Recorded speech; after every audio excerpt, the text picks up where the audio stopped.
The force slid in with precision, too smooth, too rapid, too tactical.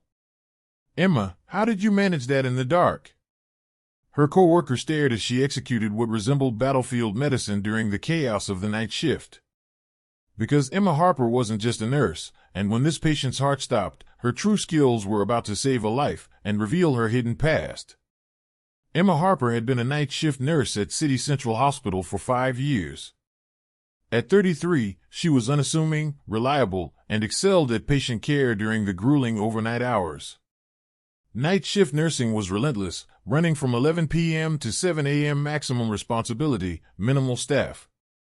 Yet Emma flourished in this high-pressure setting. She'd worked alongside her colleague Mia Torres for 3 years. Mia always marveled at Emma's unshakable calm, never faltering even in the most hectic moments. But there was something Mia hadn't noticed.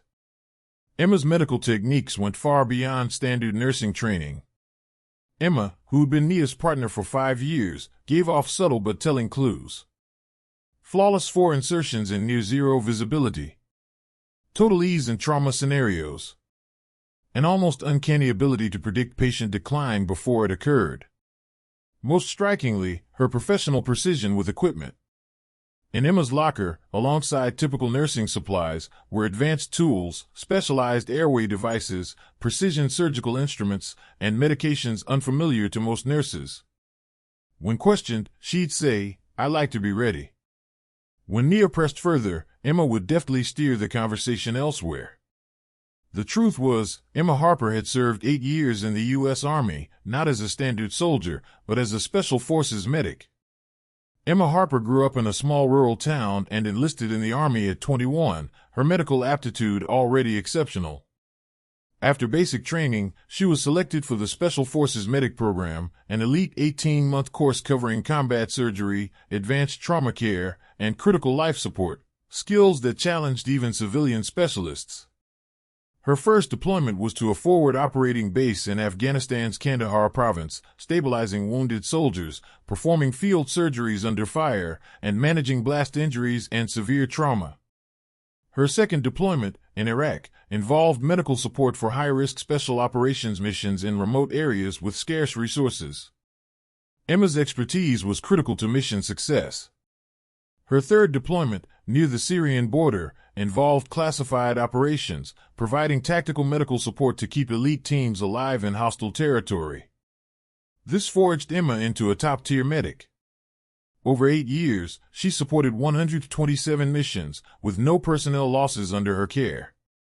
But her final mission changed everything. Elite operative Nathan Carter, 25, was critically wounded in an IED attack, complex trauma, organ damage, multiple injuries. Emma battled for 6 hours to stabilize him, performing procedures that could have been textbook examples. Despite her efforts, Nathan died during evacuation. That night, Emma decided to leave the military. Combat medicine had honed her skills but left her emotionally drained. Emma underwent PTSD therapy, transition counseling, and career retraining. Nursing was a natural fit, allowing her to use her expertise in a civilian setting. When she joined City Central, her military medical background was noted, impeccable performance, stellar references, but her Special Forces medic role remained classified. For 5 years, she monitored 40 patients each night with steady precision. Monday night, 11:15 p.m., Emma and Mia started their shift in the cardiac unit on the 5th floor. 40 patients, mostly post-op heart surgery, some critical. "Emma," Mia said, scanning patient charts, "how do you stay so calm? 5 years together, and I've never seen you rattled." Emma gave a soft smile. "You pick it up over time." "Experience." "Experience?" Mia replied. "I still get shaken by ICU cases. You act like you've handled far worse." Emma paused briefly. "Everyone's got their story, Mia. What matters is where we are now." But Mia's questions had struck a nerve. For 5 years, Emma had kept her dual identity separate. Tonight, that divide would collapse. At 1:30 a.m., a critical alarm blared. Room 412. Cardiac arrest. The nursing station's alert system lit up. Heart stopped. Emma and Mia grabbed the crash cart and sprang into action. Standard protocol, CPR, defibrillation, advanced cardiac life support. Inside the room, the patient, a 65-year-old post-cardiac surgery case, was unconscious with complications. Mia started standard ACLS procedures.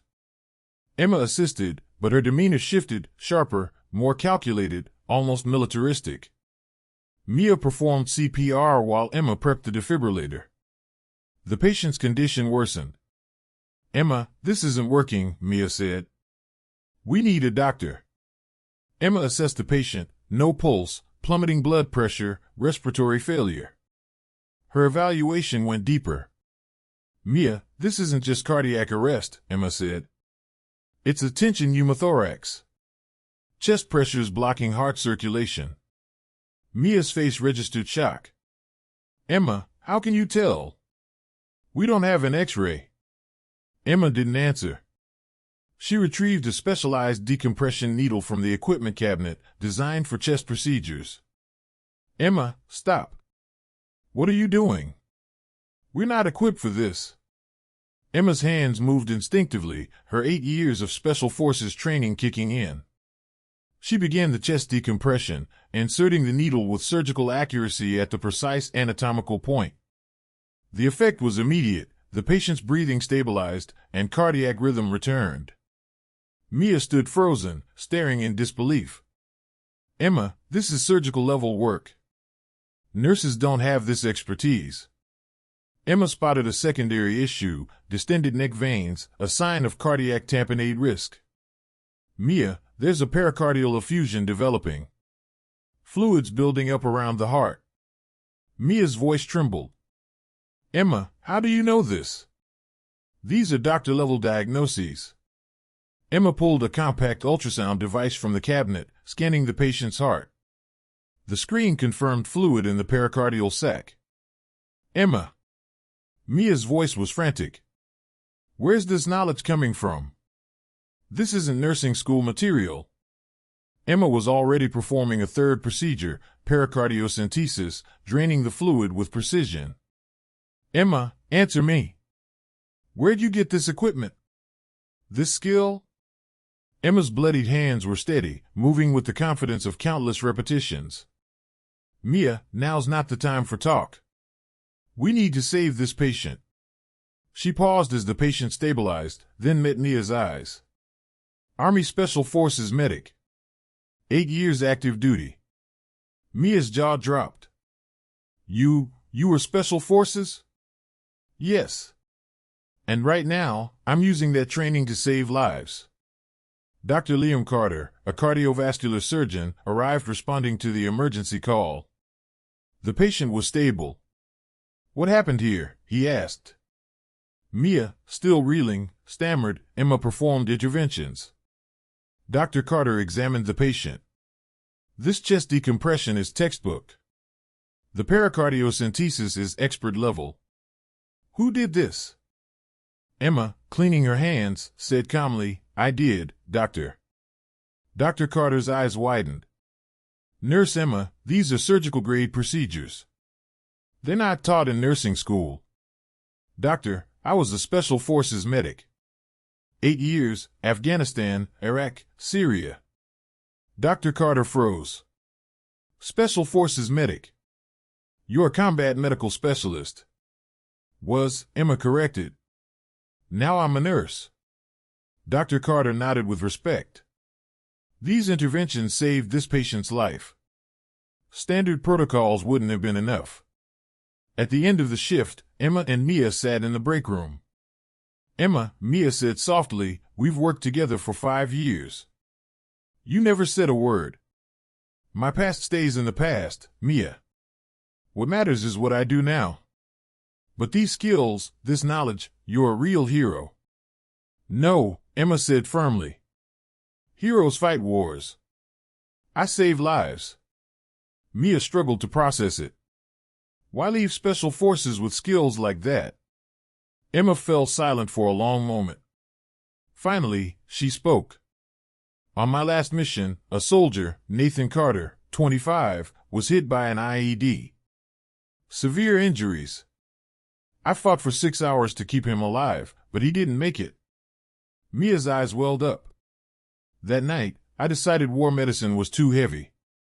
Here, I save lives in peace. Every patient I save honors Nathan's memory. The next week, whispers of Emma's story spread quietly through City Central. Dr. Carter approached her with an offer.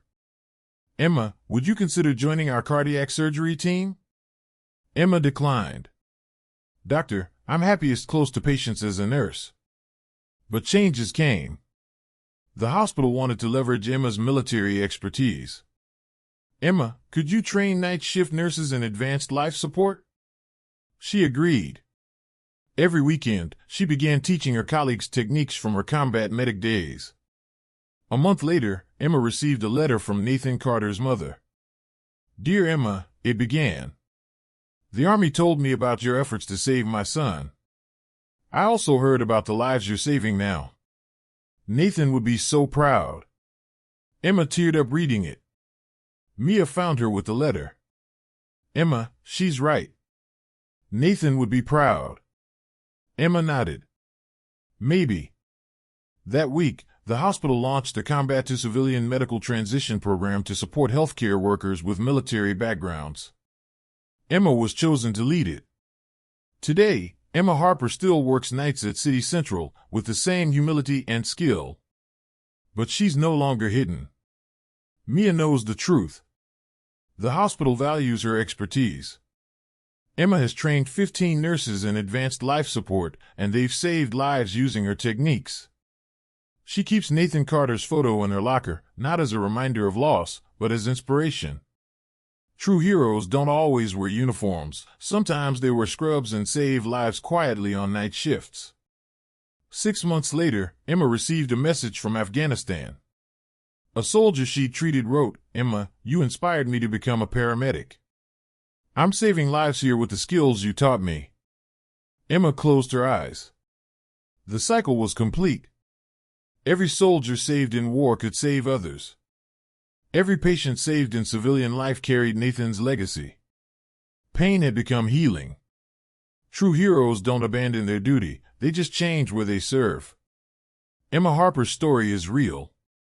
She's still in those hospital halls, saving lives.